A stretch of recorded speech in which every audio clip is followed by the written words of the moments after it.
Olá pessoal, tudo bem com vocês? Espero que sim. Meu nome é Cícero Moraes, sou 3D Designer e vou apresentar para vocês o Orthogon Blender, que é um add-on que eu desenvolvo em conjunto com outros pesquisadores, né, e usuários.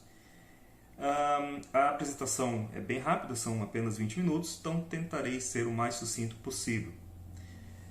Orthogon Blender, ele é, como eu disse, um add-on. O que é um add-on? Um add-on, ele pega um programa e coloca novas possibilidades dentro desse programa. O Blender, por exemplo, ele não trabalha com tomografia computadorizada. Ele não importa a tomografia computadorizada. O Orthogon Blender, que é o add-on que eu desenvolvo, permite ao Blender fazer essa importação, reconstrução 3D e também exportação de tomografia computadorizada. Além de outras possibilidades, como por exemplo, digitalização 3D por fotografias, que é conhecido como fotogrametria ou SFM. A gente já vai ver um pouco sobre isso. Bem, originalmente o Orthogon Blender foi desenvolvido por mim, pelo Dr. Everton da Rosa e pelo Dr. Rodrigo Dornelles. Desde 2014 a gente se reúne, né, tem algumas demandas que são colocadas e a gente vai trabalhando em cima dessas demandas de modo a fazer com que o Blender trabalhe, né, com esses campos que originalmente ele não trabalha. Muito tempo atrás, por exemplo, o Blender tinha uma grande dificuldade de fazer osteotomia. Então a gente importava externamente uma tomografia computadorizada, jogava para dentro do Blender e quando ia tentar fazer as osteotomias, a tomografia era tão pesada que a gente não conseguia fazer, né, o procedimento. Então a gente criou uma primeira solução que foi utilizar um programa externo de booleana, né, que no caso é, grosso modo, fazer os cortes, que conseguisse trabalhar com esse volume grande de informação. E a gente conseguiu viabilizar isso, num primeiro momento fazendo fora e depois puxando para o Blender, e depois através do add-on que fazia essa segmentação dentro do Blender. Tem também alguns co-desenvolvedores, o Dr. Issam Dakir, que é do Marrocos, e o Dr. Bartosz Startek, que é da Polônia. Inclusive, o Dr. Startek já está trabalhando numa versão mais suprimida do Orthogon Blender, uma versão mais prática, e espero que a gente tenha avanços nessa abordagem. Aqui nós temos um esquema de como que como que funciona o Orthogon Blender. Ele recebe, o Orthogon Blender ele trabalha diretamente com o Blender. Então o Blender é a peça, digamos, principal de todo esse sistema. O Orthogon Blender ele consegue fazer uma comunicação do Blender com elementos externos. Por exemplo, o Orthogon Blender permite você pegar uma tomografia computadorizada, fazer leitura, fazer exportação, fazer reconstrução e fazer edição, certo? Permite você fazer permite você fazer fotogrametria, que é a digitalização 3D por fotografias. Permite você fazer, a gente já vai tratar com mais detalhes a questão da fotogrametria. Permite você fazer booleanas complexas. O que são as booleanas? São osteotomias. São a parte de você fazer cortes, né, cirúrgicos, digitais e conseguir gerar guias. Sem essa booleana é muito difícil você conseguir efetuar, né, esse planejamento.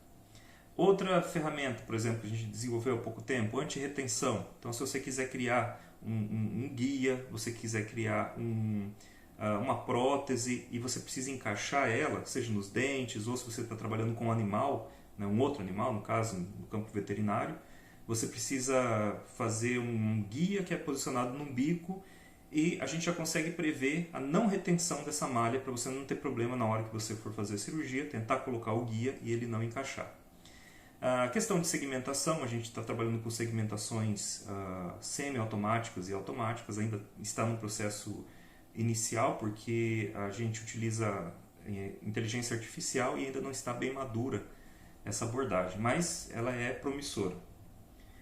E toda essa informação o Orthogon Blender consegue gerenciar e fazer com que se troque informações com o Blender, certo? O Blender é a interface gráfica, então graças a essa possibilidade do add-on, você consegue colocar numa interface gráfica elementos que há um tempo atrás só era possível acessar através de linha de comando, o que é muito difícil para um usuário iniciante.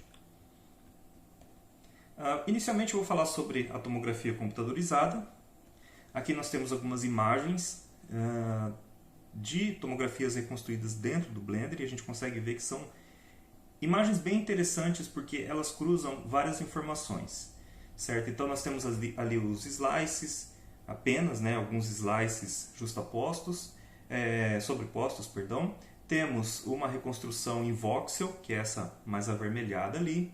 Temos um cruzamento da fotogrametria com a reconstrução da tomografia, e isso gera uma imagem magnífica, essa aqui, ó, como a gente pode ver, né, que une o melhor dos mundos, a parte interna da tomografia computadorizada e a parte externa da fotogrametria. Aqui também nós temos um cruzamento de voxel data. Quem trabalha com tomografias, imagino que saiba que o voxel data é o pixel tridimensional renderizado. Então você pode, alguns pixels você pode deixar transparentes, outros não tão transparentes, né, alterar a cor desses pixels, e você tem um volume. Então um voxel é um pixel 3D, né, grosso modo também. E aqui a gente consegue ver os voxels, que são essas partes mais avermelhadas aqui, indo para o laranja. Temos uma malha 3D reconstruída da tomografia, que é essa parte branca. E temos a parte externa aqui, que é, né, a fotogrametria. Bom, então nós temos um exemplo bem poderoso de como a gente consegue pegar ferramentas externas e jogar essas informações dentro do Orthogon Blender. Aqui tem um estudo que foi publicado no ano passado. Tá? Esse estudo a gente conseguiu reconstruir um crânio que tinha partes faltantes, e além das partes faltantes na região superior, a gente também conseguiu reconstruir o endocrânio e até ver qual que era a capacidade, né, volumétrica desse indivíduo. À nossa esquerda ali a gente tem a reconstrução facial, né, e o interessante é que a gente não ficou apenas na questão da reconstrução facial, a gente também foi para esse lado da reconstrução interna e tentar entender melhor esse fóssil, né, e o indivíduo a qual esse fóssil pertencia. E já vou falar alguns detalhes que têm a ver com essa questão da deformação anatômica, que no caso de você fazer uma prótese, você precisa fazer deformações, tanto você pegando de um doador virtual e importando e deformando de modo a fazer com que tenha um match entre o doador e o que está recebendo, né, essa estrutura, mas também às vezes, como a assimetria é mais severa em pessoas que passam por esse quadro, que precisa de uma prótese, você também precisa espelhar e fazer deformações, ou seja, o que foi feito aqui nesse exemplo, que nós pegamos um crânio de um doador virtual, como a gente pode ver aqui, ó, tem uma diferença, que é essa parte laranja, da parte cinza, que é o doador, e aqui a gente já consegue ver que se adequou um ao outro. Isso aqui é deformação anatômica, aqui ó, o crânio quase reconstruído. Finalmente nós temos aqui os dois, o crânio original que está à esquerda e o crânio reconstruído que está à direita, e a gente vê que são diferentes, mas como tem as mesmas estruturas e a gente tem essa possibilidade de deformação, a gente conseguiu reconstruir. Então, o princípio da deformação ele é utilizado em muitos campos, não apenas na reconstrução facial, não apenas na reconstrução de algumas partes de ósseas, né, partes ósseas, como também de tecido mole. Aqui um exemplo de como você consegue gerar tomografias computadorizadas fake, né, falsas, a partir do Orthogon Blender. É bastante útil porque tem muita gente que trabalha com programas de tomógrafo, né, com programas de visualização de tomografia. Então eles não trabalham com 3D da forma que a gente trabalha, que é com mesh, com malha 3D. E a possibilidade de você gerar esses elementos facilita para essas pessoas que utilizam esse tipo de programa e também para pessoas que gostam de imprimir em 3D, por exemplo, uma vez que a tomografia são dados volumétricos, reais, né, reais assim, no contexto de ele já é feito pensando na volumetria. A computação gráfica 3D muitas vezes não respeita essa coisa de um volume fechado. Ela trabalha como se fosse uma casca de ovo. Tudo que você vê em 3D, nos programas, por exemplo, como o Blender, é uma casquinha de ovo, diferente da tomografia, que é já um volume. Tá? Aqui nós temos uma publicação que foi feita dessa deformação para fazer a reconstrução do crânio e também para saber qual que era a capacidade, né, volumétrica do endocrânio. Aqui nós temos um exemplo da fotogrametria com a rinoplastia. Aqui é uma fotogrametria com detalhes da superfície, então vocês podem ver que tem bastante detalhes, as marcas de expressão, né, os poros, se tem algumas pelos, né, faciais, sobrancelha, ali você consegue ver detalhadamente e na impressão isso fica maravilhoso. E essa tecnologia ela é muito útil para fazer próteses faciais. Aqui nós temos um estudo que foi feito com nariz, né, que da face eu diria que é a estrutura mais difícil de fazer a fotogrametria, porque você tem que circundar bastante para conseguir pegar os detalhes dele. Aqui nós temos um exemplo de um caso real, onde foi feito, na verdade são dois casos, né? À esquerda ali a gente vê o antes e o depois, e mais à direita a gente vê um guia que é utilizado durante a rinoplastia. Então o especialista ele pega o Orthogon Blender, que na verdade tem um submódulo que se chama Rhinom Blender, ele faz uma escultura digital e ele consegue saber como é que vai ficar, né, no futuro esse nariz, gera um guia e conforme ele vai fazendo cirurgia, ele vai testando o guia até se adequar ao que ele fez a projeção. Aqui nós temos uma publicação bem notória, que é numa das mais importantes revistas de cirurgia plástica, a segunda melhor, e a primeira em cirurgia estética. Então é uma honra muito grande ver que o Orthogon Blender está seguindo não apenas essa coisa da efetividade do planejamento cirúrgico, mas também na publicação acadêmica. Beleza? Ortognática, vou passar rapidamente aqui, que você fazer os cortes nos ossos, fazer um deslocamento e o Orthogon Blender consegue prever esse deslocamento, certo? A gente gera muitos guias de corte, guia de posicionamento, splints para encaixar os dentes, né? E também temos uma publicação onde a gente mostra, fizemos 20 casos, se eu não me engano, 20 ou 16 casos, acho que esses são 16. E publicamos o antes e o depois comparado com o depois digital. Então, o depois analógico versus o depois digital.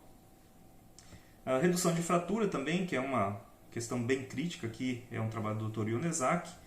A pessoa quebrou em duas partes a mandíbula e foi feito todo o processo de planejamento cirúrgico no Orthogon Blender. E também foi publicado aqui numa revista muito boa, um fator de impacto significativo, onde eles abordam como é que foi feita esse planejamento.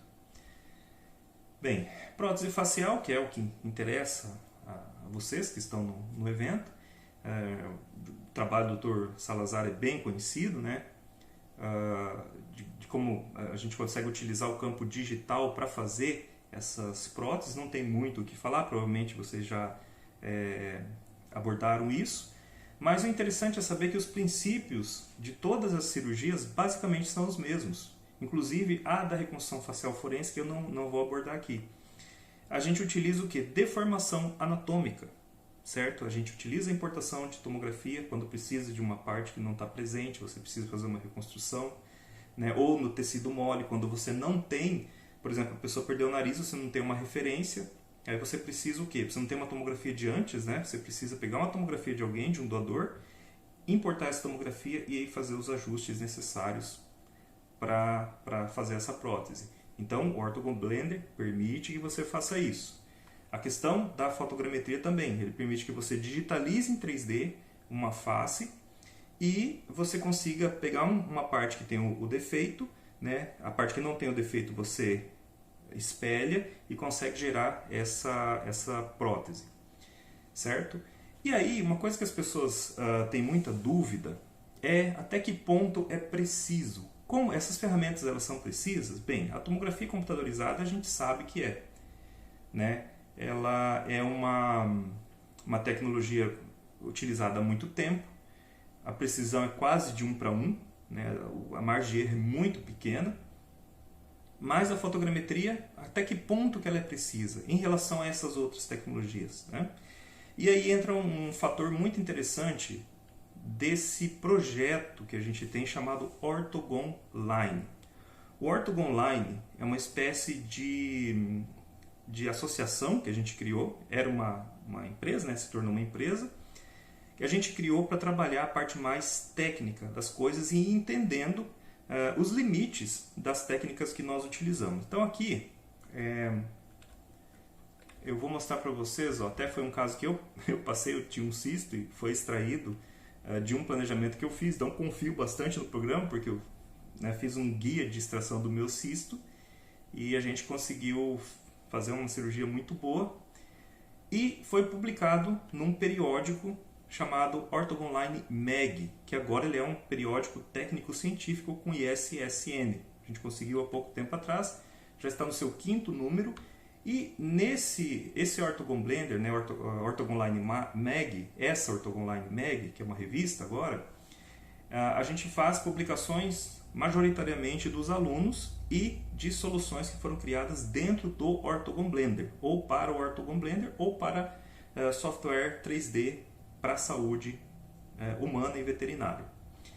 Certo? E aqui tem algumas publicações que a gente fez, inclusive envolvendo microscopia de força atômica, criar mosaicos de microscópio, de imagens microscópicas, até astrofotografia a gente abordou no periódico. E eu gostaria de mostrar uma outra coisa aqui, dentro desse contexto. Deixa eu só fechar aqui. Belezinha, vendo as polêmicas da internet aqui, ok. Tá, é isso aqui, ó.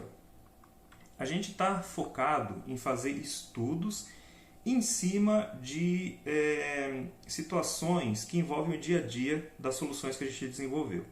Então, primeiramente, a gente fez um estudo com 150 tomografias, por exemplo, para saber a projeção do nariz. Então, hoje a gente consegue, através dos ossos de um crânio, ter uma ideia muito aproximada de como seria o nariz da pessoa. Por que a gente fez isso inicialmente? Para trabalhar com reconstrução facial forense. Mas serve só para isso? Não. Pode servir também para você fazer próteses. Que você pode fazer uma projeção em cima do que tem do osso para saber qual que é um nariz coerente com aquele rosto. Tanto no contexto ósseo quanto no contexto também do tecido mole. E aí, esses estudos a gente comparou, fez as reconstruções, comparou com a tomografia real e conseguimos uns resultados muito bons com essa técnica que a gente desenvolveu, acabou virando uma técnica, muito bons em relação à técnica clássica, ficaram até melhores do que a técnica que a gente foi desenvolvendo ao longo do tempo. A gente inicialmente imaginava que tinha desenvolvido uma técnica, depois descobriu que aquela técnica poderia ser melhorada e quando a gente entregou esse estudo, a técnica estava muito, muito melhorada. Também começamos percebendo que essas medidas em tomografias computadorizadas poderiam se ramificar em outras coisas, começamos a estudar as estruturas da face e a compatibilidade de crânios. E hoje a gente consegue, por exemplo, aqui é um gráfico, é um pouco complexo, não vou explicar muito detalhadamente, mas a gente consegue, através de algumas medidas, saber qual que é o grande grupo que pertenceu ao indivíduo para fazer reconstrução facial forense. Então a gente sabe se era mais para o lado europeu, mais para o africano ou mais para o asiático. Isso ajuda também na reconstrução dos crânios, que eu posso pegar um crânio com essas medidas, fazer algumas medidas e descobrir dentro de um cluster, que seria vários, acho que são 198 crânios que estão no sistema, a gente consegue achar um crânio que seja compatível e se a gente tiver, evidentemente, uma licença para utilizar, a gente pode fazer ou reconstrução facial ou também reconstrução estrutural para uma cirurgia ou uma reconstrução estrutural para fazer uma prótese, certo? E uma outra coisa, uma última coisa aqui que eu gostaria de mostrar é o seguinte, que eu falei sobre a precisão da fotogrametria. Ela é precisa? Ela tem uma boa qualidade? Bem, felizmente, graças a esse periódico, a gente estudou, fizemos comparação com os programas mais populares do mercado. Então, pegamos um crânio original, digitalizamos com acho que 4 ou 6 sistemas diferentes. E aqui, ó, isso aqui que vocês estão vendo é um gráfico que a gente gerou. E uma coisa muito positiva, o mercado hoje, os programas mais populares do mercado são aqui o Zephyr, o Reality Capture e o Metashape, certo? Eles são muito bons. E essa estrelinha escura aqui, preta, ela significa o quê? O zero, ou seja, o crânio original. Se a gente observar, vocês vão ver que o Metashape, o Zephyr e o Reality Capture geraram estrelinhas bem próximas aqui ao zero. Mas o OpenMVG, que é a solução que a gente utiliza no Orthogon Blender, ele chegou bem próximo aos programas que são pagos. Ou seja, o OpenMVG ele está mais próximo ao grupo dos programas que são pagos, ou seja, uma precisão quase absoluta, do que outros programas que são gratuitos, certo? Então, era isso. Eu vi que meu tempo aqui ele está se extinguindo. Gostaria de agradecer novamente a todos pela presença. Tá? Foi uma honra poder compartilhar com vocês um pouquinho desse conhecimento. Estou à disposição para quem tiver dúvidas. Aqui estão meus contatos, ciceromorais.com.br, e o meu e-mail é cogitas3d@gmail. Muito obrigado, um grande abraço e a gente se vê em breve, eu espero. Tchau, tchau.